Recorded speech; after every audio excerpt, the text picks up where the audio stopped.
Seattle is a city that's notorious for traffic. So today we're going to share how to get around this chaotic city without needing a car. There are so many fast and affordable ways to get around Seattle. Today we're covering the top 5 ways you can cheaply and effectively navigate this amazing city. The most important thing you need to get around Seattle is an Orca card. An Orca card is basically your key to this city and can be used to pay for just about all of Seattle's public transportation. We'll be using these throughout the video. To get one, you'll need to visit one of the many self-service Orca kiosks, which are located at all the light rail subway stations in Seattle. When you find one, just follow the prompts on the ticket kiosk, load up some money, and you're good to go. Most transport rides cost under $3.50 each way, so use that as a reference for how much to put on. One thing to note is that the machine tells you an Orca card costs $5, but you can use that $5 to pay for your transport.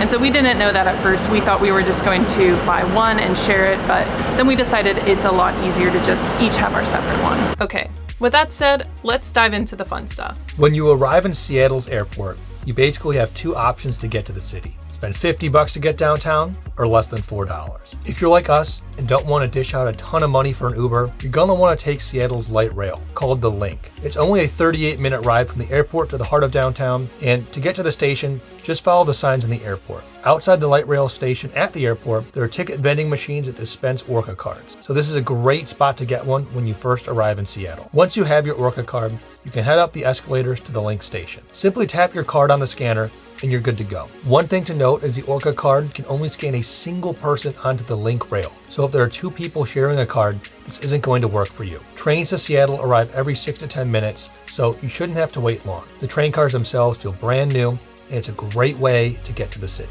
Once downtown, you can take the second cheap method we recommend to get around the city, and that's to take the buses. Seattle's buses are very efficient, with plenty of stops that make it easy to see all the major attractions. Google is a great tool to find which bus to take. When you get on the bus, you can either tap your Orca card at the front of the bus, or you can tap it at one of these Orca stations, and when you tap it, it's good for 2 hours on the buses, so if you need to transfer from one line to another, you're covered for up to 2 hours.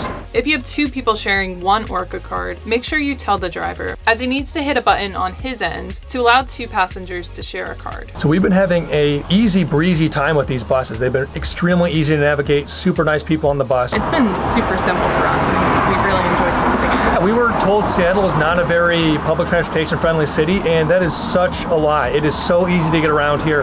We've spent next to no money and we've seen everything. The third method of transportation you need to take when visiting Seattle is the monorail. With only 15 monorail systems left in the continental United States, this one is pretty unique. The Seattle monorail is perfect for taking you from the heart of downtown right to the iconic Space Needle, which would be pretty far to walk. The fare is $3 per person each way, which you can scan from your Orca card when you arrive at the station. Besides being incredibly iconic on the outside, one of the best things about the monorail is the views you get of the city. Being elevated above the sidewalks, riding the monorail gives you a unique perspective on Seattle. Plus, the area around the Space Needle it takes you to is rather lively, with lots of little shops, museums, and parks in the area. The fourth iconic public transportation you need to use when visiting Seattle is the water taxi. Seattle is known for its beautiful skyline, which is best viewed from the water. And one of the best ways to experience this is to take the public water taxi. You get to the pier, you have 2 main choices. You could take a ferry or you could take a water taxi. The water taxis are for people only, where the ferries you can actually take your car, you can walk around a bit when you're on the boat, so they're a lot bigger boats. Both offer phenomenal views of the city from the water. And we're going on the water taxi today. For visitors, we recommend taking the West Seattle route, which departs from Seattle's Pier 52. Pier 52 is located along the same stretch of waterfront as the Ferris wheel, so it's very accessible from all the tourist hotspots. Water taxis leave pretty frequently, and you can pay with your Orca card while boarding. We recommend sitting in the back of the boat when leaving Seattle, and sitting in the front of the boat when returning to Seattle, as this grants you the best views of the city. Plus, if the weather's nice, you should get a great view of Mount Rainier from the water taxi as well. We just took the water taxi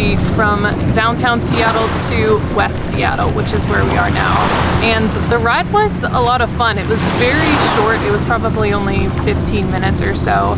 But basically the boat just turned around and drove across here to West Seattle. And so we're going to explore here for a little bit and then get right back on the water taxi and head back to where we came from. Really quick, if you're finding this video helpful, please do us a huge favor and like this video and subscribe to our channel. It takes half a second and really motivates us to make more content. Similarly, if you're interested in the top local foods to try when visiting Seattle or the best sites and local gems you need to visit, we have detailed videos on these, which we'll link here as well. The fifth affordable way to get around Seattle is to ride the public electric bikes and scooters they have available. One of the coolest ways to get around, they have scooters and they actually have these little e-bikes you can rent. It's about $1 to unlock them, and then it's a few cents a minute, but really fun and effective way to get around the city.